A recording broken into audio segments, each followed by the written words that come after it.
আসসালামু আলাইকুম এভরিওয়ান, কেমন আছেন সবাই? আশা করি আল্লাহ তাআলার অশেষ রহমতে সবাই খুব ভালো আছেন। আলহামদুলিল্লাহ, আমিও ভালো আছি। স্বর্ণাজ কিচেনে সবাইকে আরও একবার ওয়েলকাম করছি নতুন একটি রেসিপি দেখার জন্য। আজকে শেয়ার করব রমজান স্পেশাল চিকেন ডোনাটের রেসিপি। তো এটা একটা রিকোয়েস্টেড ভিডিও বলতে গেলে। আশা করছি ভিডিওর শুরু থেকে শেষ পর্যন্ত আমার সাথেই থাকবেন। চলুন তাহলে দেখে নিই।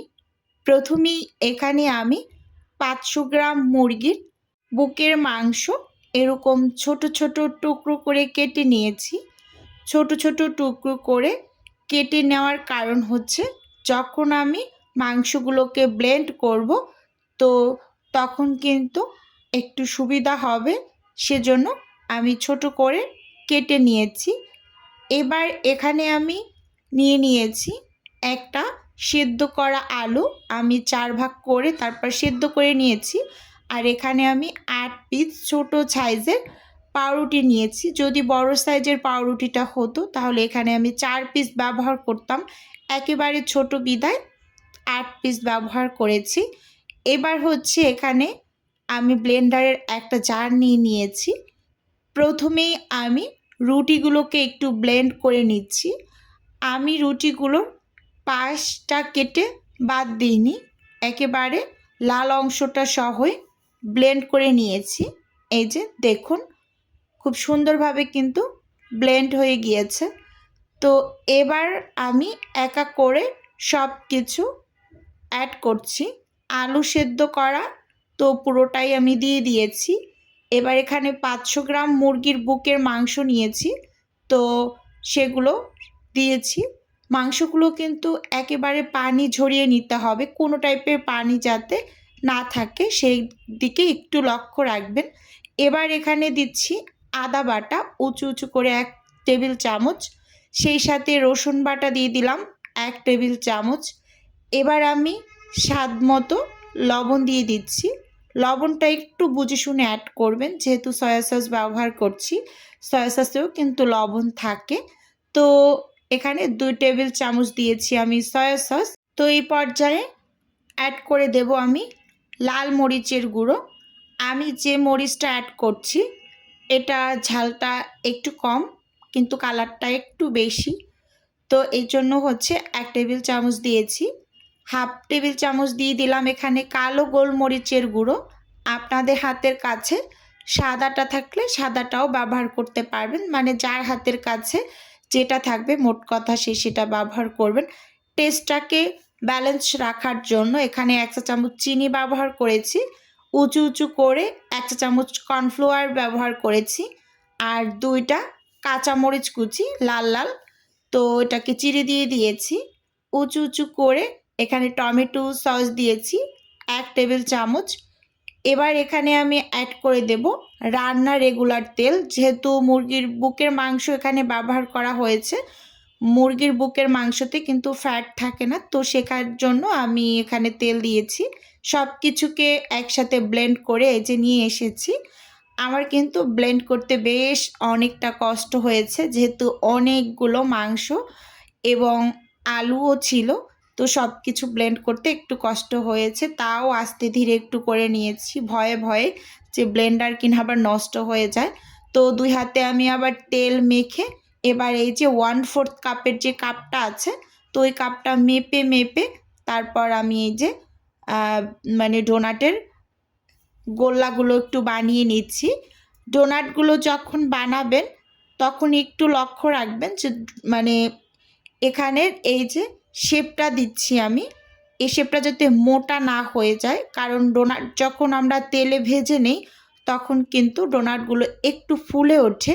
তো সেদিকে একটু লক্ষ্য রাখতে হবে যে অনেক মোটা করে বানানো যাবে না। এজন্য আপনাদের সুবিধার্থে আমি কিন্তু এই যে মেপে দেখিয়ে দিলাম।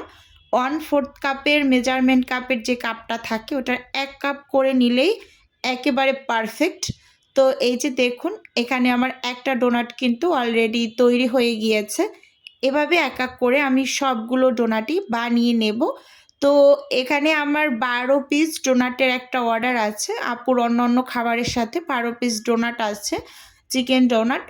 আর আমার বাচ্চার টিফিনের জন্যও আমি একটু বেশি করে নিয়েছি, খুবই পছন্দ করে আমার ছেলেটা, তো একটু বেশি করেই বানিয়ে নিচ্ছি।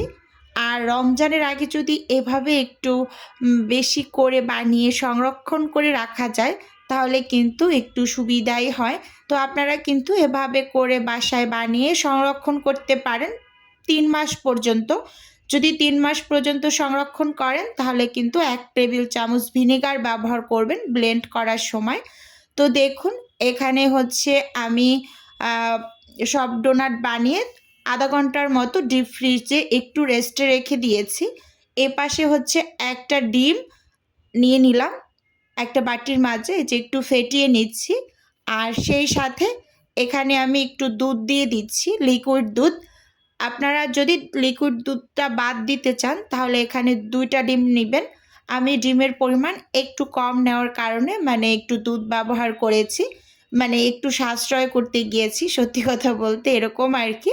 তো এই যে এখানে আমি কিছু ময়দা নিয়ে নিলাম, আর সেই সাথে যে ব্রেড গামস নিয়ে নিয়েছি, এগুলো কেনা, হাতে তৈরি করা না, সময় নাই তাই কেনাটা দিয়েই কাজ সেরে নিচ্ছি এরকম আর কি।